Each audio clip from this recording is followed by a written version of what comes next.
सबसे पहले देश में इकोनॉमिकली बैकवर्ड क्लास, आर्थिक पिछड़ा वर्ग को आरक्षण देने की बात 14%। अशोक गहलोत जी जब पहली बार मुख्यमंत्री बने राजस्थान के वर्ष 98 से 99 में, सबसे पहले देश में अशोक गहलोत जी ने 14% आरक्षण की बात की और उसके लिए उन्होंने अपने अपने स्तर से प्रयास भी किए। सरकार बदली, राजस्थान में वसुंधरा जी आई, उन्होंने भी प्रयास किए, उन्होंने बात आगे बढ़ाई, लेकिन इकोनॉमिकली बैकवर्ड क्लास को आरक्षण तब तक नहीं मिल सकता था जब तक संविधान में संशोधन नहीं होता। बिना संशोधन के संभव नहीं था। और मनमोहन सिंह जब प्रधानमंत्री थे, यूपीए की जब सरकार थी, कई पार्टियों की मिलके सरकार थी और संविधान संशोधन नहीं हो पाया, लेकिन एक अच्छा काम उस वक्त हुआ जब मनमोहन सिंह जी प्रधानमंत्री थे। एक आयोग बना, retired major general SR Sinha आयोग। वो आयोग 5 साल काम किया, 2005 में बना और 2010 में उसने अपनी रिपोर्ट भारत सरकार को दे दी।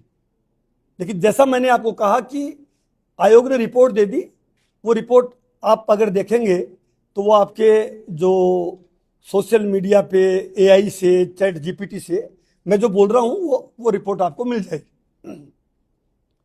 इनकम को आधार मान के आर्थिक पिछड़ा वर्ग को आरक्षण मिलना चाहिए, ये उन्होंने सिफारिश की। लेकिन केंद्र में सरकार कई दलों के होने के कारण वो इंप्लीमेंट नहीं हो पाया।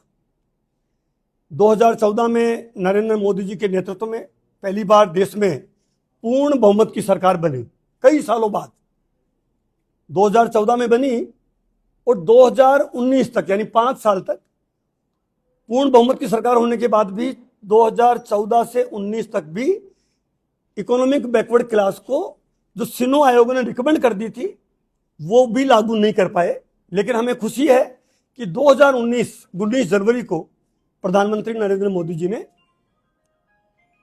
10% इकोनॉमिकल बैकवर्ड क्लास ईडब्ल्यूएस को उन्होंने 10% आरक्षण दिया।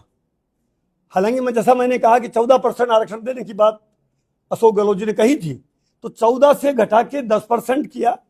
लेकिन 103वां संविधान संशोधन करके लोकसभा और राज्यसभा में पास करवा के उन्होंने लागू किया। इस बात का हमने सबने उनको वेलकम किया, हमने धन्यवाद दिया। जब ड्राफ्ट बाहर आया, ड्राफ्ट को हमने स्टडी की, तो वो ड्राफ्ट में उन्होंने शर्तें बहुत सी अनावश्यक जोड़ दी। अब शर्तें क्या जोड़ी? शर्त नंबर 1 लगा दी, 8 लाख इनकम से कम होगी वही ईडब्ल्यूएस आरक्षण का हकदार होगा। शर्त नंबर 1, हम इसको मंजूर करते हैं। शर्त नंबर 2 लगा दी, 5 एकड़ भूमि से कम जमीन होगी तो ही ईडब्ल्यूएस आरक्षण का पात्र होगा। आप जान सकते हैं राजस्थान की जो भौगोलिक परिस्थितियां हैं, विषम परिस्थितियां हैं, मरुस्थल है, उसमें 5 एकड़ भूमि की शर्त लगाना किसी भी एंगल से न्यायोचित नहीं है। पंजाब की जमीन की कीमत अलग है, हरियाणा की जमीन की रेट 5 एकड़ की अलग हो सकती है। राजस्थान में तो बड़ा भूभाग जो है वो इतना प्रोडक्टिव ही नहीं है। और भारत सरकार की जो कमेटी है, नीति आयोग, कहता है कि 5 एकड़ में 2 लाख 2.5 लाख इनकम होती है। अगर 2 लाख 2.5 लाख इनकम मान लें, जो राजस्थान में होती नहीं है 5 एकड़ में, फिर भी अगर वो भी मान लेते हैं, जो भारत सरकार की रिपोर्ट खुद कहती है, तो फिर ये शर्त लगाने की जरूरत कहां? जब 8 लाख की आपने शर्त लगा दी, तो ये शर्त नहीं लगनी चाहिए थी। शर्त नंबर 3 लगा दी, कोई भी गांव में रहने वाला परिवार ईडब्ल्यूएस का अगर 200 गज का प्लॉट है उसके पास, वो भी ईडब्ल्यूएस आरक्षण का पात्र नहीं है। मैं घूम रहा हूं, 25 जिले जाया, मुझे बकरी चराने वाला, भैंस रखने वाला, गाय रखने वाला छोटा किसान भी नहीं मिला जो गांव में रहता है और उसके पास 200 गज का प्लॉट नहीं है। 200 गज का प्लॉट, बकरी भी अगर 5 है, उसको रखने के लिए, चारा रखने के लिए भी जरूरी है। तो ये शर्त, अनावश्यक शर्त लगा दी। और खुद भारत सरकार कहती है कि हमारा भारत देश है वो 70% आबादी गांव में रहती है। तो इसका मतलब ग्रामीण भारत की 70% आबादी को इस ईडब्ल्यूएस आरक्षण का से आपने अपात्र कर दिया, अमान्य कर दिया, अयोग्य करार दे दिया। यह भी न्यायोचित नहीं थी। शर्त नंबर 4 लगा दी, अगर शहर में कोई ईडब्ल्यूएस वर्ग का परिवार रह रहा है शहर में, शहर का क्या सीमा कर दी, 100 गज का प्लॉट अगर है उसके पास, वो भी इस आरक्षण का हकदार नहीं।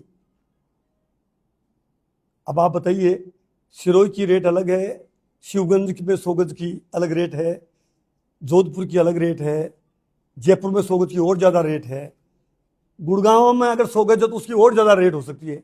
पूरे देश में 100 गज की समान शर्त करना किसी भी एंगल से न्यायोचित है क्या? बिल्कुल नहीं। और 5वीं शर्त लगा दी, अगर आप पक्के घर में रह रहे हो, छत आपके है, 1000 फीट की छत है, फ्लैट है, तो भी आप ईडब्ल्यूएस आरक्षण के हकदार नहीं। 1000 स्क्वायर फीट यानी 30 × 30। तो फिर यह आरक्षण का जो हमने प्रधानमंत्री जी को धन्यवाद दिया, तो यह आरक्षण एक हाथ से दिया आपने और दूसरे हाथ से वापस ले लिया। इस आरक्षण देने का कोई औचित्य नहीं रहा, इतनी शर्तें जोड़ दी।